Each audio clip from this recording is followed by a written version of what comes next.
Aló, buenas tardes, el Señor les bendiga, hermanos, amigos, familia, iglesia de Jesucristo, aquella iglesia que ha sido lavada. Qué bonito se escucha, ¿verdad, hermanos? Cuando hablamos de aquel grupo de personas que el Señor ha rescatado y que ha decidido guardarnos, de acuerdo a sus planes y propósitos, guardarnos en la fe.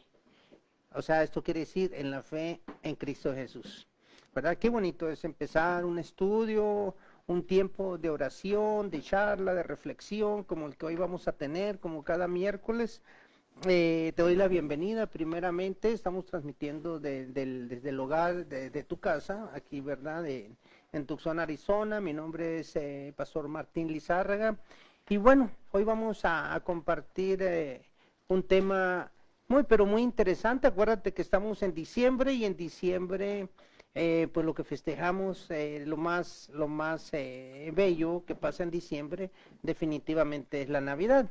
Son las fiestas, celebraciones, fin de año, inicio de un nuevo año, pero lo más relevante, lo que todos deberíamos de celebrar y gozarnos es en Jesucristo, o sea, el nacimiento como hombre. La encarnación de un ser divino. Eso es lo que festejamos este mes y bueno, pues vamos a hablar un poquito al respecto de eso, ¿verdad? Así es que, hermanos, sean ustedes bienvenidos y les doy las gracias por su tiempo, le doy gracias a Dios también porque nos ha permitido, ¿verdad?, estar juntos, ha puesto en nuestro corazón la necesidad de estar aquí, la necesidad de conectarnos, ustedes a través de las cámaras y nosotros aquí corriendo, ¿verdad?, después del trabajo, pero gozosos, con mucho gozo en nuestro corazón, sabiendo que las cosas del Señor son los que nos mantienen, ¿verdad?, día con día. Antes de empezar, yo quisiera dejar esta pregunta en tu corazón, en tu mente, para que la disiernas, para que piensas. Mi hermano, en medio de la pandemia, en medio del sufrimiento, de tantas muertes, de tanta contagio, yo quiero que te preguntes esto: ¿quién te ha mantenido a flote? ¿Quién te ha mantenido en este tiempo? No es cuestión de suerte. Las pestes, como dice la Biblia, o las pandemias, no es a ver a quién le toca y a quién no. Aquí no es cuestión de suerte. Si la suerte existiera, déjame decirte, no existirían los casinos, ¿verdad? Los casinos no se basan en la suerte.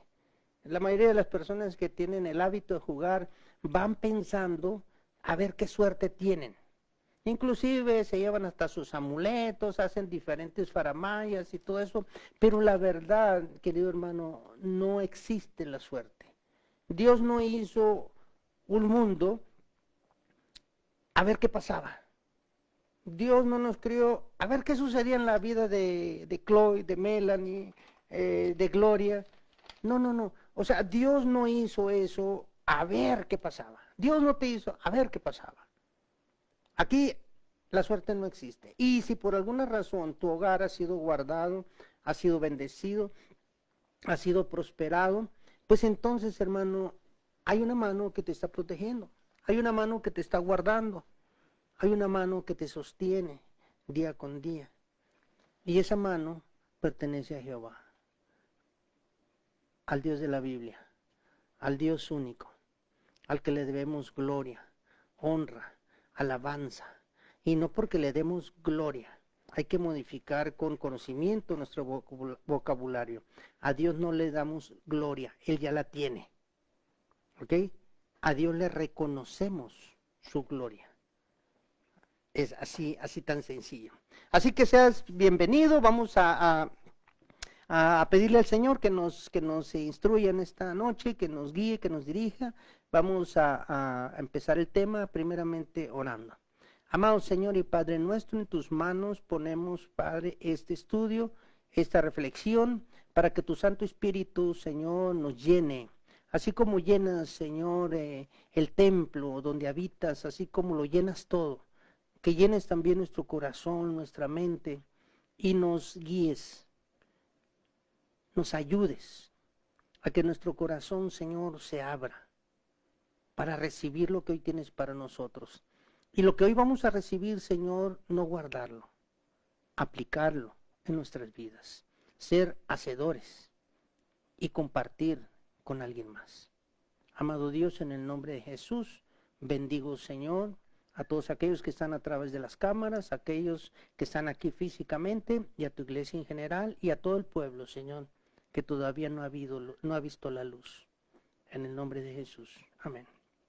Y bueno, tenemos unas semanas desde que empezó diciembre, ¿verdad? Hablando de Jesús. Jesús, les decía el miércoles pasado, inclusive el domingo, Jesús y solo Jesús, ¿verdad? Estas celebraciones son así, son fechas de gozo, son fechas de celebración, de fiesta, de comilonga, ¿verdad? Pero también tiene que ser fechas de reflexión. Ya estuvimos hablando un poquito, quiero ubicarte en el Evangelio según San Juan.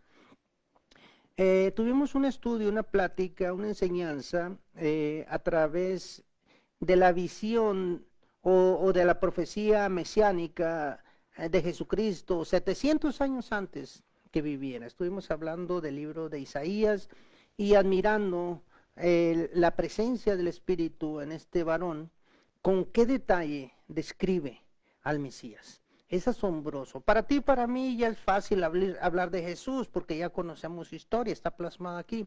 Pero ellos no conocían y eso es maravilloso, hermano, cómo Dios nos revela.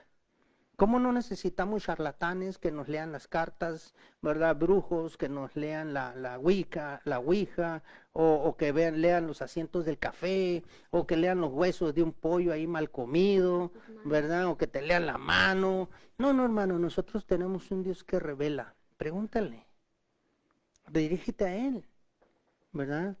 Como dijo el Señor, ¿verdad? Sus palabras en el Antiguo Testamento, ¿verdad? Aquel profeta fue, ¿y qué? ¿Por qué le piden a los muertos? ¿Que no hay Dios en Israel? Así mismo te digo, ¿verdad? Que no hay Dios, ¿verdad? En América, en México, en África, en Israel y en todas partes, que no hay Dios. A Él consultemos, ¿verdad? Y Él nos va a hablar, así como le habla a Isaías en ese tiempo, ¿verdad? Así que vamos a iniciar, ¿verdad? Hablando de Jesús un poquito. En el Evangelio según San Juan, ¿verdad?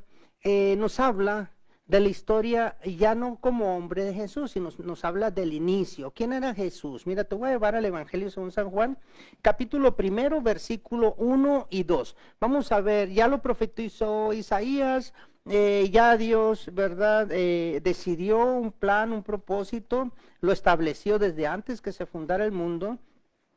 Y vamos a ver de dónde viene Jesús, cómo es, cómo se manifiesta. Mira, en el principio, Juan 1:1, Evangelio según San Juan, capítulo 1, versículo 1 y 2. En el principio era el Verbo, y el Verbo era con Dios, y el Verbo era Dios. Este era en el principio con Dios. Está hablando obviamente del Hijo de Dios, al que nosotros conocemos como Jesús, ¿verdad? Por mandato suyo. Cuando el ángel le da la anunciación o le da el mensaje a María y le dice, ¿sabes qué? Bienaventurada eres, ¿verdad? Porque vas a concebir. Y vas a concebir, ¿verdad? Un hijo al que todos llamarán, ¿verdad? El Hijo del Altísimo, ¿sí? Cuando le da la anunciación, ese anuncio maravilloso, ya en el plan de Dios era eso. Pero ¿dónde estaba Jesús antes del vientre de María? ¿Sí? Antes del vientre de María estaba en la esencia misma de Dios. Era Dios. Fíjate lo que dice el versículo 2. Este era en el principio con Dios. Con Dios. O sea, no quiere decir que estaba de visita con Dios. Quiere decir que era la esencia misma de Dios. Al término del primer versículo, Juan dice, y el Verbo era Dios. ¿Sí? O sea, Dios manifestándose a través de su Hijo. ¿Por qué el verbo? El verbo en nuestra gramática y en cualquier gramática significa acción. Si tú mencionas el verbo comer, significa, ¿verdad? Una acción, la acción de comer. Igual la acción de ver, de oír, de brincar, de bailar, etcétera, etcétera.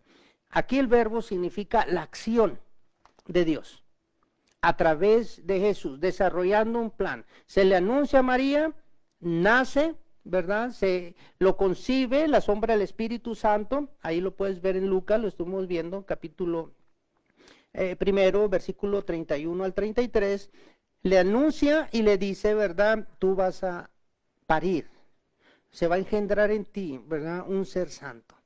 Este es Jesús mismo, ¿sí? Ahora, se engendra Jesús y María, la única pregunta de ella era, no fue en una acción de duda, sino fue, bueno, ¿y cómo va a ser esto?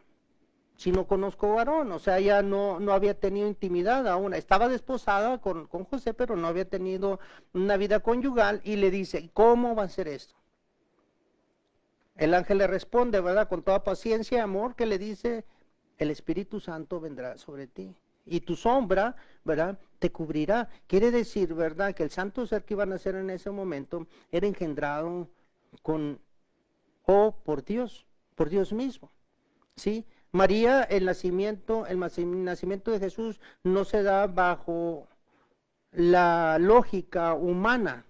La lógica humana, hablemos de qué es un milagro. Vamos a hablar rapidito qué es un milagro. Un milagro, ¿verdad?, se da cuando un proceso natural se rompe para establecer algún hecho u otro hecho derivado de eso. Vamos a decir así, ¿verdad? Cuando una persona resucita, como Jesús, por ejemplo, con Lázaro, ¿sí?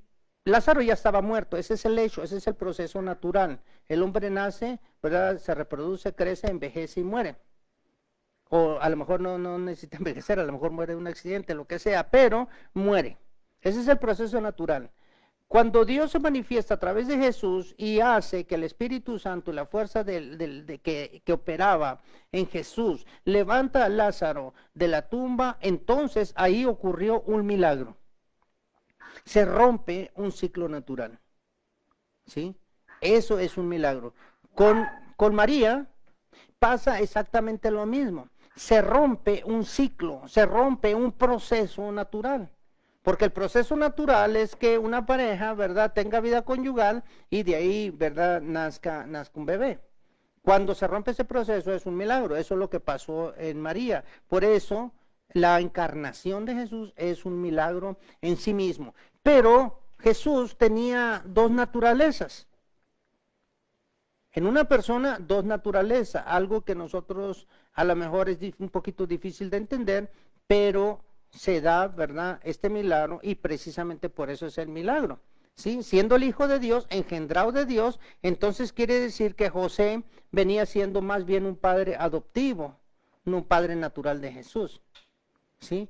De tal manera que Jesús, dice la Biblia, ¿verdad?, en Lucas 2:52, dice algo muy interesante. Ya una vez que nace, Jesús se convierte en un niño común y corriente, tiene una niñez regular, crece, ¿verdad? Sus padres le están instruyendo, y ya la Biblia nos da más información acerca de cómo fue educado Jesús. Obviamente fue educado en el judaísmo, ¿verdad? Viene de un seno familiar judío, obviamente es educado en la ley mosaica. Se desarrolla y dice la palabra, capítulo 2 de Lucas, versículo 52, dice algo muy interesante y muy lógico para un niño, en este caso Jesús, y dice, y Jesús crecía, o sea, se iba desarrollando normalmente, ¿verdad? Pero ¿en qué crecía? En sabiduría, en estatura y en gracia para con Dios y con los hombres. O sea, Jesús se desarrollaba normalmente, pero, por decirlo de una manera, ¿verdad?, no tan normal, porque también crecía en gracia. Fíjate bien eso, cuando una persona alcanza gracia ante los ojos de Dios, quiere decir que alcanza el favor de Dios, ¿sí? De esta manera Jesús, ¿qué pasa? En gracia iba creciendo, o sea, iba relacionándose íntimamente con el Padre. Hay un capítulo muy hermoso también ahí, ¿verdad?, cuando habla, una pregunta. Uno como persona puede crecer así, con esto, con gracia y todo. Un niño puede ir creciendo así. Hay una pregunta aquí, ¿verdad? De una de las hermanas y dice que si una persona común y corriente, un niño en este caso, puede crecer en gracia como crecía Jesús. Yo creo que no. Yo creo que crece en el amor de Dios. Cuando nosotros tomamos una decisión en la vida, ¿verdad? Y eso es acerca de aceptar a Jesús como nuestro Señor y Salvador. En ese momento la Biblia establece, ¿verdad? Que empieza a una nueva criatura. O sea, esa es la criatura que crece en gracia. La criatura que nace después, ¿verdad? Del nacimiento físico. O sea, cuando nosotros somos, dice Pablo que nosotros somos una nueva criatura, todo lo anterior o todo lo viejo pasó, esto son cosas nuevas. He ahí, ¿verdad? Todas las cosas son nuevas. Y ahí exactamente en ese tiempo empieza la gracia de Dios. ¿Cómo funciona la gracia de Dios, verdad? Con el perdón de pecados, con la expiación y con la formación. Porque de ahí la gracia de Dios, el Espíritu Santo, nos toma, ¿verdad? Y nos va haciendo crecer en sabiduría. Por eso es importante estar cerca de Dios, o sea, vivir en condiciones íntimas con Dios, porque de esta manera el Señor nos está llevando a un plan y proyecto. ¿Cuál es el proyecto? ¿Cuál es el plan de Dios para nuestras vidas? Es llevarnos a la estatura, ¿verdad? De Jesús. O sea, es llevarnos a través de la experiencia diaria a llegar a ser como Jesús. En ese momento en que nacemos espiritualmente sí somos en gracia.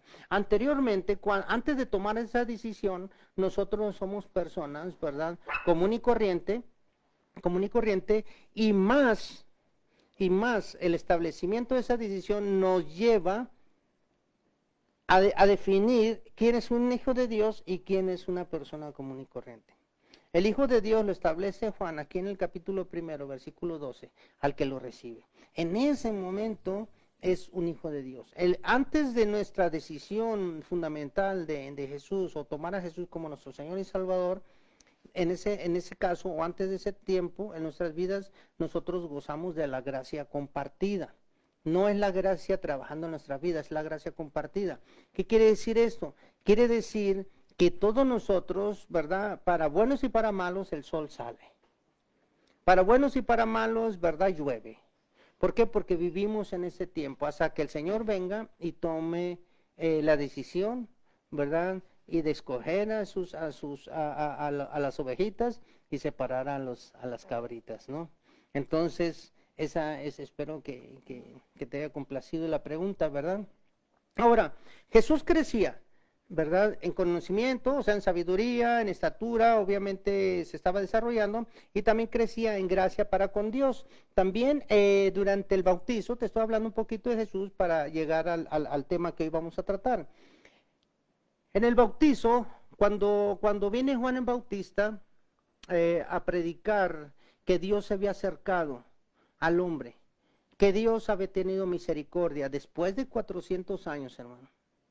Hubo 400 años antes de que naciera Juan Bautista, antes de que naciera Jesucristo, en los que no hubo manifestación de Dios de ningún tipo. A lo mejor nosotros no lo entendemos porque nosotros vemos la manifestación de Dios diario, hermano. Pero en ese tiempo, ¿verdad? No hubo quien escribiera, ¿verdad? No hubo profecía, no hubo enviados de Dios. En ese tiempo se le conoce como el tiempo, los 400 años del silencio. Al término de los 400 años nace Juan Bautista, empieza a predicar, ¿verdad? La bendición de Dios al acercarse al hombre y empieza a bautizar. La gente se empieza a arrepentir con su mensaje, la gente se empieza a bautizar en el río Jordán, ¿verdad? Por medio de la inmersión y se bautizaban a una nueva vida, ¿ok? A la fe, a esa reconexión con Dios nuevamente. En ese proceso también llega Jesús, el cual ya era adulto, ¿sí? Llega Jesús y se bautiza. Hasta ese momento la Biblia habla nada más de un milagro que hizo Jesús antes del bautizo. Y hasta donde yo sé, si hay algún comentario, pregunta al respecto, por favor, a través de la cámara, mándonos, ¿verdad? Por medio del chat. El único milagro conoció en la Biblia, ¿verdad? Antes del bautizo, o antes de empezar el ministerio de Jesús, fue cuando él multiplica el vino en las bodas de Caná. Anteriormente, ¿verdad? Él todavía inclusive le dijo a su madre María, ¿verdad? Mujer, ¿qué tienes conmigo? ¿Verdad? Mi tiempo todavía no se ha cumplido.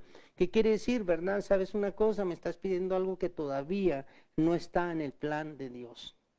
Al bautizarse, en el momento en que él se bautiza, pasa algo muy importante, ¿sí? Y en la manifestación, ahí lo podemos ver en Lucas 3, versículo 21 y 22, es la ratificación, y podría yo decir ante testigos, de que Jesús era el Hijo de Dios. Cuando Dios le dice lo siguiente, ¿verdad? Aconteció que cuando todo el pueblo se bautizaba, también Jesús fue bautizado, y orando el cielo se abrió, y descendió el Espíritu Santo sobre él en forma corporal, como paloma, y vino una voz del cielo que decía, tú eres mi Hijo amado, en ti tengo complacencia. Ese es el momento en que Dios ratifica a Jesús ante las demás personas como el Hijo de Dios, en ti. No en el que te bautizó, no en los que estaban ahí presentes, en ti tengo complacencia. Cuando Dios se complace contigo, quiere decir que a Dios le gusta cómo estás viviendo, que a Dios le gusta lo que estás haciendo.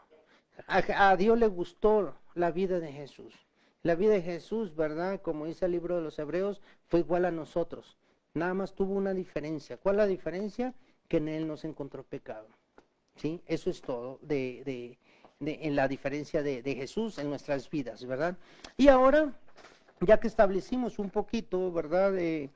Cómo Jesús nació, desde dónde nació, desde el cielo, cómo se manifestó, hasta el momento en que empieza su ministerio. Pero la mayoría de las personas, ¿verdad? Cuando hablamos de Jesús, tenemos una idea de que no, pues Jesús es el Hijo de Dios. Y Jesús nos salvó del diablo, Jesús nos salvó, pero del pecado. La mayoría de las preguntas de las personas nos preguntan o nos contestan cosas como esas, ¿verdad? Pero es importante entender un poquito más. Jesús vino con un proyecto, dentro de un plan, dentro de un propósito. Jesús no vino, ¿verdad?, a ver qué pasaba, a ver cómo le iba, a ver qué lograba hacer, a ver si lograba hacer dinero en la vida, a ver si lograba casas, a ver si lograba carros o camellos en ese tiempo, ¿verdad? A ver si lograba ganado, a ver cómo le iba. No, hermano. Jesús, como tú y como yo, venimos con un propósito. Y Jesús era, ¿verdad?, la propiciación de Dios. La propiciación de Dios. Jesús vino con el único proyecto de salvar al mundo. ¿Cómo lo iban a salvar? Eso es lo que vamos a hablar un poquito ahorita, ¿verdad? Porque tenemos que entender primero estos términos. Por ejemplo, el término propiciación. Sin entender esos conceptos así muy teológicos o muy, ¿verdad?, muy raros, no vamos a poder entender a qué vino Jesús y por qué murió Jesús. Porque murió en este plan, murió en este proyecto, ¿verdad? ¿Por qué? ¿Por motivo de qué? De nuestras faltas. Ahora, si no entendemos a Jesús o no conocemos a Jesús, ¿qué vas a festejar en la Navidad? ¿Un rito? ¿Algo que oíste en la doctrina de católico como yo fui? ¿Algo que te dijeron allá de Jesús? ¿Verdad? Déjame recordarte una cosa, Jesús es el motivo de estas fiestas, ¿verdad? En nuestros días, hermano, ahorita vamos a ir con la propiciación, en nuestros días esto se ha minimizado, ¿verdad? Inclusive en nuestra iglesia se ha adelgazado en la fe, se ha diluido con conocimientos, ¿verdad?, vanos y externos, con doctrinas erróneas, raras, ¿verdad?, con hombres que toman ciertas partes de la Biblia para hacer doctrinas completas, con engaños de la iglesia más grande y la más antigua, ¿sí? Así es como se ha minimizado la cruz de Jesucristo. Así es como se ha minimizado, inclusive en muchas ocasiones se nos ha llegado hasta olvidar a nuestros hijos. Ahora, ¿qué le estamos enseñando? Dios le dijo a Moisés, ¿verdad? Y sabes una cosa, mira, ve el poder que voy a manifestar yo sobre Egipto, y se lo cuentas a tus hijos, fue una orden de Dios, y se la cuentas a tus hijos, para que tus hijos se las cuenten a sus hijos. Así es como la fe crece de los padres a los hijos, ¿verdad? Pero nos hemos vuelto tibios en esto. Y nos hemos relacionado tanto con las cosas del mundo que ya estamos paganizados en la mayoría de las áreas de nuestras vidas. O sea, estamos contaminados, estamos inundados de un sistema, ¿sí? Le hemos perdido, ¿verdad?, ese amor a la cruz. Hemos perdido, ¿verdad?, el enfatizar el amor de Dios. Nos gusta oír nada más, ¿verdad?, inclusive desde nuestros púlpitos, hermanos, desde las iglesias. Los temas ya no son de Jesús, de doctrina, de teología. Ya son de temas, ¿verdad?, que nada más nos endulzan el oído, ¿sí? Los pastores ahora ya se hacen llamar motivadores. Ya son más motivadores que predicadores. Y por eso nuestra iglesia se ha adelgazado en todo esto, en todos estos temas tan profundos. Nos hemos ido diluyendo, nos hemos ido haciendo café con leche, ¿verdad? O sea, cada vez menos y cada vez menos. Por eso es que para poder festejar la fiesta correctamente tenemos que saber qué es la propiciación. La propiciación, hermano, es apaciguar. Lo voy a definir en palabras simples, sencillas, ¿verdad? La propiciación es satisfacer, apaciguar la ira de Dios. Eso fue lo que hizo Jesús. Apaciguó la ira de Dios. Jesús vino a calmar, a satisfacer la ira de Dios. Porque todo el mundo nos gusta conocer la parte bonita de Dios. Dios es amor. Sí, ponemos letritas. Y Dios es amor, Dios es amor. Pero Dios también es fuego consumidor. Es ira. Y tú cada vez que pecas, alientas. Haz de cuenta que le echas gasolina al fuego. La ira de Dios se va acumulando, va creciendo. Fíjate lo que dice Romanos 3. Te voy a llevar al libro de Romanos. Capítulo 3, versículo 23 al 26. 3, 23 al 26. Fíjate lo que dice. Por cuanto todos pecaron y están destituidos de la ira de la gloria, por cuanto todos pecaron y están destituidos de la gloria de Dios, siendo justificados gratuitamente por su gracia, mediante la redención que es en Cristo Jesús, a quien Dios puso como, fíjate bien, Dios, ¿a quién puso Dios como? Quiero que lo repitas conmigo. ¿A quién puso Dios como propiciación? A Jesús, ¿ok? Grábate bien eso, hermano. ¿A quién puso Dios como propiciación? ¿Qué quiere decir el propiciatorio? Por ejemplo, cuando hablamos del arca, dice en la descripción del arca de Dios, ¿verdad? El arca de Jehová, dice que arriba tenía un propiciatorio y luego dos ángeles en los cuales sus alas se cruzaban arriba. ¿Qué era el propiciatorio, verdad? En donde se hacía el sacrificio. ¿Qué sacrificio era, verdad? Que en aquel tiempo para apaciguar, ¿qué? La ira de Dios, se mataba un animalito. Ese es el propiciatorio. Pero ahora, en la época, en el nuevo pacto, es Jesús, a quien Dios puso como propiciación, dice en el 25, a quien Dios puso como propiciación por medio de la fe en su sangre. Tuvo que morir, derramó la sangre por ti y por mí, para manifestar su justicia a causa de haber pasado por alto en su paciencia los pecados pasados. O sea, Dios ha sido paciente durante muchos años, pero llegó el momento necesario, el momento indicado por Dios, en el cual tenía que haber una víctima, pero para apaciguar la ira de Dios, no puede apaciguarla mi sangre, ni tu sangre, porque es una sangre pecaminosa. Para apaciguar la ira de un ser tan santo como Dios se necesitaba la sangre de un ser divino, la cual no había en el mundo. Dice la palabra, aquí lo leímos en el 23, por cuanto todos, no había uno, por cuanto todos pecaron y han sido destituidos de la gloria de Dios. Eso nos descalifica para hacer propiciación, para calmar la ira de Dios. Y la ira de Dios se ha estado inflamando, creciendo, multiplicándose a través de la historia del hombre. ¿Por qué? Por el pecado. Jesús fue a lo que vino, a apaciguar la ira de Dios.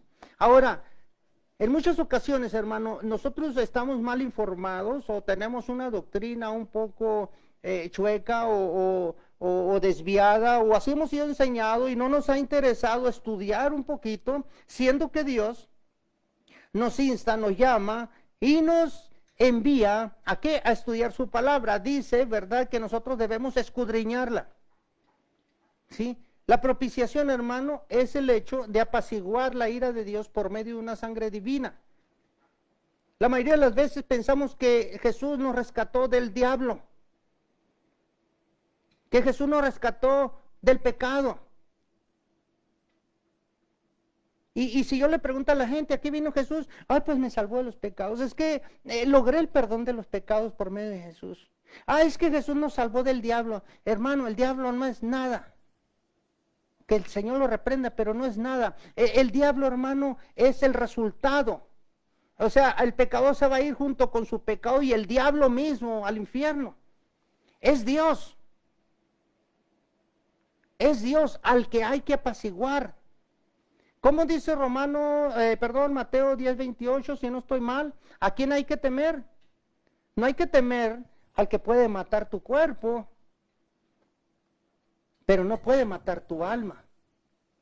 ¿A quién hay que temer? Al que puede destruir tu cuerpo y destruir tu alma. ¿Y quién es ese? Dios. Satanás no ejerce juicio sobre ti, hermano. Satanás es una piedrita en el zapato del hombre. Satanás es un ser que ya fue derrotado en la cruz del Calvario. Es un ser fuerte a nivel nuestro, sí, pero ante Dios solamente es un ser creado. Es un ser que ya está condenado. Es un ser para el cual se hizo el infierno desde el principio. Para allá van todos aquellos, sí, pero el diablo no te va a llevar, hermano. El diablo, como el dicho a nosotros, el diablo te va a llevar. El diablo no te va a llevar. Tus pecados,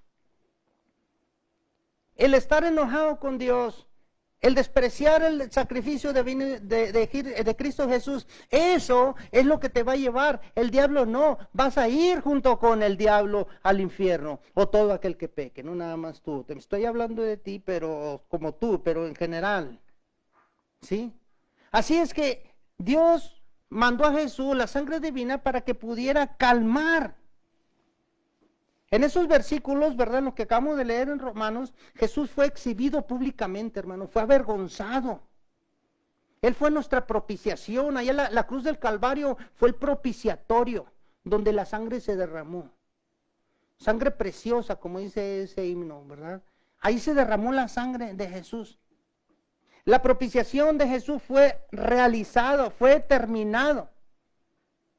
Pero con su muerte cumplió otra doctrina importantísima, la que nosotros estudiamos ahora, y que se llama la doctrina de la sustitución. O sea, ¿qué fue eso? Que en el propiciatorio, donde Él derramó su sangre preciosa, en ese momento el que debería estar ahí eras tú y era yo. Nos hace Él a un lado y toma tu lugar. Si no te dan ganas, hermanos, de llorar al pensar esto, si tu corazón no se estremece con tanta divinidad, cuánta perfección, cuánto amor, porque aunque Dios en su ira manda a su Hijo para que su sangre pueda apaciguarla, lo hace también por amor, porque Él no quiere que nadie perezca, ¿no dice la Biblia así? ¿Qué es lo que está esperando Él? Que todos procedamos ¿a qué? al arrepentimiento, a llegar a creer en estas cosas preciosas,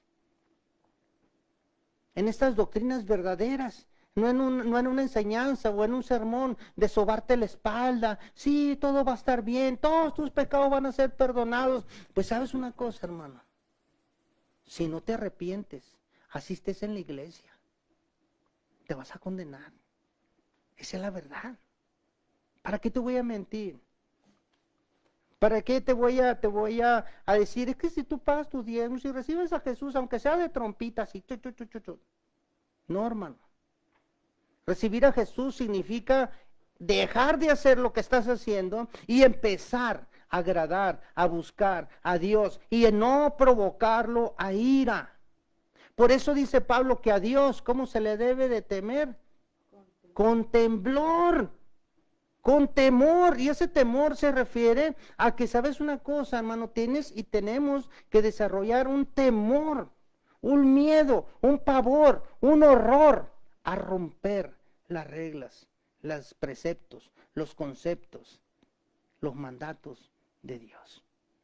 Por eso vino Jesús, para lograr el perdón. Nos quitó, se pone Él, ¿verdad? En ese lugar, en el propiciatorio. Que no se te olvide la cruz de Jesús.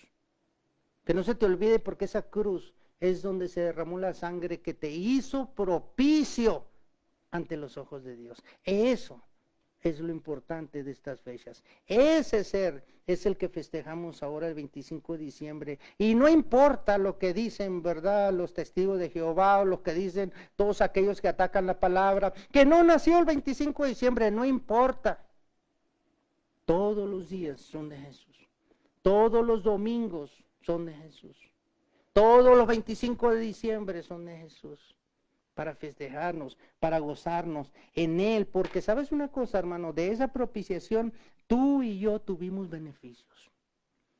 Fuimos los ganones, fuimos beneficiados.